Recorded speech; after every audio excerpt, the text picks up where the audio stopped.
I am Reed, just a normal 27-year-old guy talking about building wealth and getting your life together in your 20s. Hey everybody, welcome back to the channel. I wanted to chat about something that has really been on my heart lately, something I've been doing a lot of quiet thinking and research on. It is a big one for us, especially those of us finding our way in our 20s, and honestly, I'd really love to hear your thoughts on it too, your insights, your personal journeys, because this is just about numbers. It is about life, It is about finding that gentle balance, that feeling of calm amidst the financial noise. I am mostly going to be sharing from my perspective here in America, but I know many of you are watching from all over the world, and if that is you, I am so curious. Is your housing journey, your financial path feeling similar? Do you ever feel that little tug of pressure, that sense of being a bit lost when it comes to these big decisions? I really want to know. Today, I wanted to open up about why I've decided to, press pause on the whole home ownership chase for now, and why I am leaning into renting and investing my money instead. Now, this isn't about throwing in the towel on home ownership forever. Not at all. I truly believe that having a home of your own can be such a grounding, wonderful thing at some point in our lives, and I don't think any of us should be forever renters. It is more about making a choice that feels truly intelligent, truly aligned with the current moment, especially when we look at the numbers. It is about being kind to ourselves and our future selves, I feel like. Especially growing up in America, there is this well-worn path laid out for us, right? It's like you go to school, you go to college, you get that good degree, land a high-paying job right out of college, then you buy a house, start a family. It is this picture, this quote-unquote American dream, and it's beautiful in its own way, but sometimes it feels a little rigid, a little prescribed, doesn't it? And you hear all these strong messages dawn tilt you, like, oh, you absolutely need to buy a house as soon as you possibly can. You really should have a house in your 20s. It is the very best asset you can have. Nothing, and I mean nothing, beats real estate, or you hear that renting. Well, renting is just like throwing your hard-earned money right out the window. You are simply paying someone else's mortgage, paying for someone else's dream, But I've come to realize through a lot of gentle digging and honest self-reflection, what they often don't quite tell you, what I've discovered in my own quiet research, is that owning a home isn't always the most financially savvy decision, especially, and this is key, depending on the economic winds blowing around us. When home prices are reaching for the sky and interest rates, oh my goodness, they right up there with them. It really does become a bit of a tricky dance, doesn't it? Trying to figure out the best steps forward, trying to navigate this landscape with grace and wisdom. So just to give you a little peek into my own world, if you've seen my other videos, I am currently living with my parents, which I am so grateful for, and I am working at my current job. And there is a possibility, a really exciting one, that I might get a promotion soon. But here is the thing, if that promotion happens, it means relocating, moving out of state, and suddenly I'll be living entirely on my own. So this decision about whether to buy a house or to rent has been swirling in my mind quite a bit, like a gentle stream, always flowing, always considering, and I decided to pull some real-world numbers just to paint a clearer picture. Just as an example for us to look at together, let's imagine I'm looking to buy a house in the state I might move to. A starter home, a very modest one. Mind you, like a sweet little 2-bedroom, 1-bath, nothing fancy, built maybe in 1965. Those kinds of places that might be around $400,000. Not crazy, but still a significant sum. And let's say I put down 10% now. I know many states offer wonderful incentives for first-time homebuyers, but for the sake of keeping things beautifully simple, let's just imagine putting down $40,000. So $400,000 home, $40,000 down, and right now, interest rates, they hovering around 7%. So if I were to take out a 30-year loan, that mortgage payment alone would be roughly $2,400 a month. But then we have to gently layer on other costs, property tax, insurance, and those quiet phantom costs of maintenance, those things people talk about where something you didn't quite expect needs attention, whether it is a light bulb in the bathroom or an appliance that gently decides it has had enough. So if we add all of that up, we're looking at, that $2,400 for the mortgage, plus property tax, insurance, maintenance. It could easily climb to about $3,200 a month for a very modest place, a place that is just starting out, now. Let us just, with a gentle hand, compare that to renting in the very same area if we find a sweet 2-bedroom apartment. The base rent might be around $1,650, and if we add maybe $150 for utilities, for electricity, and all those little comforts, we're looking at about $1,800 a month. That is a difference of $1,400 less per month than buying. A significant gentle breathing room, wouldn't you say? And what I would be doing with that extra $1,400, you ask? I'd be investing it with purpose. With a quiet sense of future growth, I'd be putting it into something like VU or a GHD. I'd be consistently maxing out my Roth IRA and gently placing it into long-term growth assets, especially in the stock market.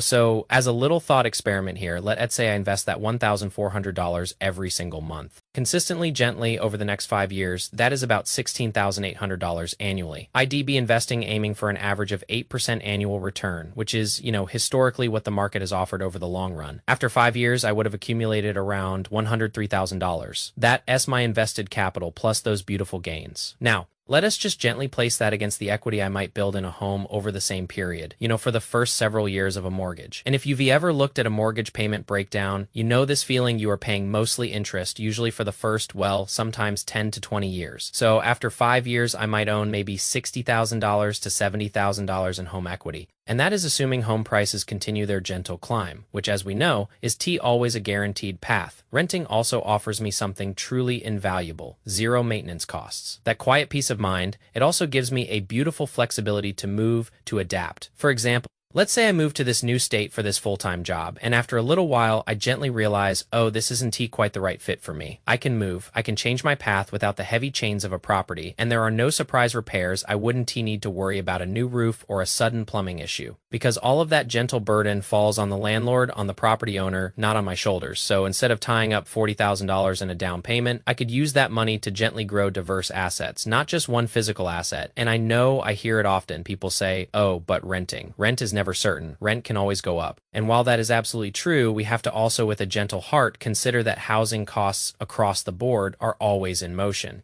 So while you might say, well, your rent could gently rise by $200 every year, and yes, that is a possibility, but also the maintenance costs for unexpected things that gently break in a house. And those property taxes and insurance premiums, those can also gently rise as well. It feels like this gentle catch-22, and I think that is often the biggest argument I hear against renting. 1, you don't technically own the land beneath your feet, and 2, your rent can always gently increase. But I feel like people often don't talk about how your insurance, your property tax, your maintenance fees for a house, those can also quite gently rise right alongside. And here is the honest, gentle truth: home values have risen about 42% nationally in America since 2020, and mortgage rates, they've gently doubled. Inventory is a bit like the tide, sometimes up, sometimes down, and there is another element, a less gentle one. Big investors, big banks, they rebuying up starter homes, and I feel like that is a challenging thing happening in America. And I don't know if this particular dynamic is happening globally, but I feel it is a challenging path because these big investors are stepping in and acquiring those very homes that are meant for us, for families just starting out. So right now, I feel like if I were to buy a house, I'd be paying the peak prices at those peak interest rates, and it feels a bit like running into a gentle headwind.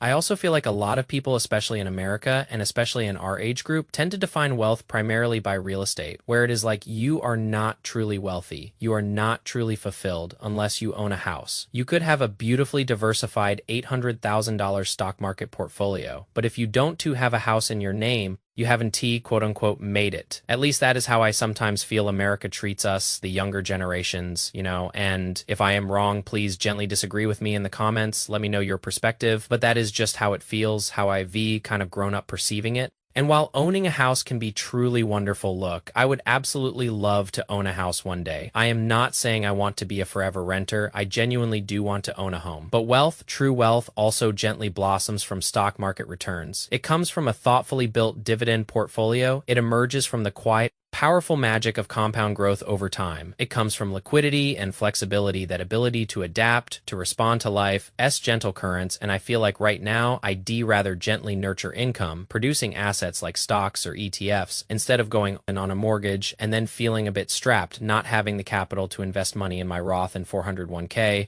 or to gently pick up those certain stocks that genuinely speak to me. I kind of feel like I would be a bit strapped, a bit stretched thin if I jumped into a house right now. So for now, personally, I think I am gently leaning more towards renting and investing that extra money. Not because I don't desire a home, but simply because renting offers me this beautiful freedom to invest. It lets me stay wonderfully flexible, and it allows me to build wealth on my own gentle terms. Buying will absolutely happen for me later when the timing feels right. When it feels like a gentle, natural step, but I am not going to force it just because the voices around me have sometimes said that is the only smart thing to do. And I really truly want to know your thoughts on this. Whether you live here in America or somewhere else beautiful in the world, what are your gentle thoughts on buying versus renting right now? Especially if you are in this younger age group. Am I making the right decision? Or am I perhaps making a wrong decision? Because at the end of the day, look, I am just trying to gently build my financial foundation. I am just trying to do the right thing and make those smart, gentle financial decisions that lead to peace. So please gently drop your thoughts below. Hit the like button if this chat helped you out, or if you've been quietly pondering this topic yourself. Let me know if you are renting or gently saving for a home or investing instead. I would truly love to hear your path, and I hope you all have a truly wonderful day. And thank you so much for watching. See you.